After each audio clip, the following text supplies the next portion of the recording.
L'invité de France Bleu Hérault Matin en studio avec nous, aux côtés de Guillaume Rouland, Kléber Mesquida, président du conseil départemental de l'Hérault, qui vient d'engager un nouveau bras de fer avec l'État. Bonjour Kléber Mesquida.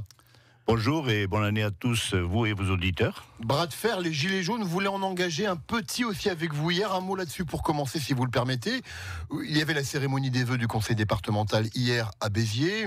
80 Gilets jaunes se sont invités. Quand vous entendez des choses de style faites attention à l'indigestion, ayez honte de participer à ça avec notre argent, ça vous a inspiré quoi sur le coup, Kléber Mesquida ? D'abord, je leur ai expliqué que c'était une tradition et que ce n'était pas quelque chose d'exceptionnel. Ensuite, j'ai entamé un dialogue avec eux qui a été compliqué puisque c'est une polyphonie de revendications, d'expressions, pas de personnes responsables, pas d'interlocuteurs. Je me suis engagé à les recevoir à leur demande s'ils le souhaitaient, comme je l'ai fait avec ceux de Clermont-Lérault. Ce mouvement des Gilets jaunes, le contexte actuel en 2 mots. Ce mouvement des Gilets jaunes, sur le fond, on peut le comprendre. Il y a de la crispation, il y a des gens qui sont mécontents, il y a un pouvoir d'achat qui est affaibli, il y a aussi une colère par rapport à la réduction des impôts des grandes fortunes, et puis aujourd'hui, le prix des carburants qui augmente, les salaires qui ne suivent pas l'inflation. Donc je peux comprendre tout à fait le fond. Et la réponse est la gestion du gouvernement dans cette affaire, selon vous ? Mais complètement.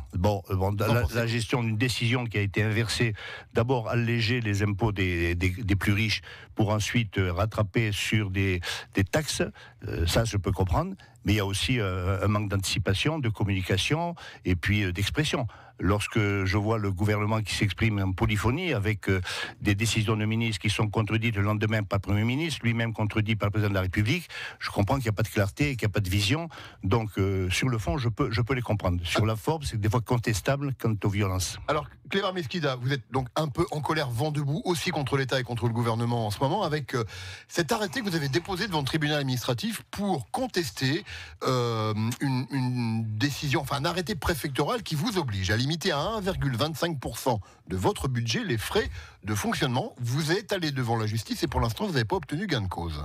Alors tout d'abord, je tiens à préciser que c'est sur l'urgence, sur le référé sur l'urgence. Le fond n'a pas été jugé, c'est renvoyé à un jugement qui aura lieu dans quelques temps.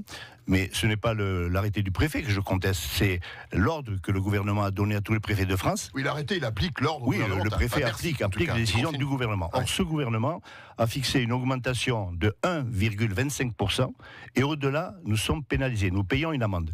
Lorsque je regarde nos dépenses propres, celles sur lesquelles je peux décider, elles n'augmentent que de 0,69%.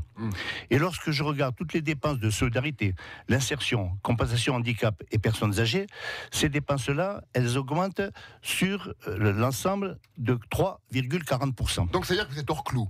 Oui, je suis hors clou. Je suis hors clou de 4 millions d'euros de dépenses contraintes, obligatoires, à laquelle je ne peux me soustraire. Et donc, l'enjeu, c'est que ces 4 millions d'euros d'amendes, de pénalités qui seront appliquées au budget du département. Ce que je conteste aussi sur le fond, c'est la libre administration des collectivités locales, la décentralisation du Gaston de Fer. Aujourd'hui, l'État s'impose en tutelle. Elle m'impose 1,25%.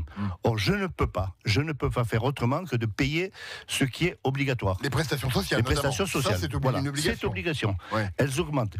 Moi, je rappelle qu'en 5 ans, la population a augmenté de 4,6%. Et l'ensemble des prestations sociales ont augmenté de 11,7%.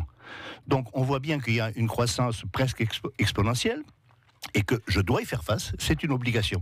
Donc ça traduit quoi, selon vous, cette directive, j'ai envie de dire presque un peu bureaucratique ? C'est encore une fois, c'est le témoignage d'une déconnexion de l'État par rapport à la réalité des territoires, c'est ça ? Tout à fait.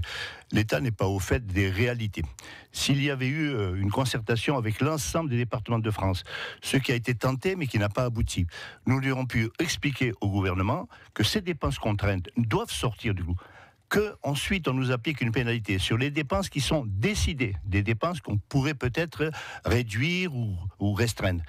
Et non, cela n'a pas été fait, ça a été imposé d'une manière directe et les préfets sont obligés d'appliquer. Alors, le juge des référés en urgence ne vous a pas donné raison sur ce point-là, il donne raison donc à l'État et à Bercy. Vous continuez votre action judiciaire néanmoins ?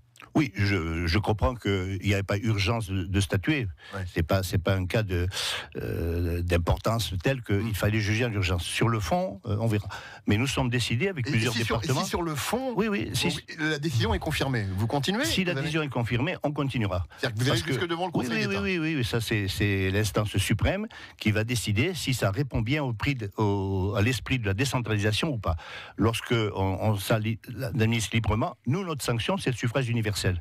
Lorsqu'on passe devant l'électeur, eh bien, il sanctionne s'il juge qu'on a mal géré. Or, augmenter de 0,69% les dépenses dont je suis le seul maître, je crois que c'est plus que raisonnable. La dernière fois qu'on vous a reçu à ce micro, Kléber Meskida, vous vous souvenez, c'est la petite phrase d'Emmanuel Macron, s'il suffit de traverser la rue pour trouver un emploi. Vous aviez eu cette formule, vous dites c'est plus une rue, c'est une autoroute. Est-ce que vous avez l'impression que l'autoroute entre l'État, les territoires et entre une partie de la France en colère est en train de s'élargir encore un peu plus aujourd'hui?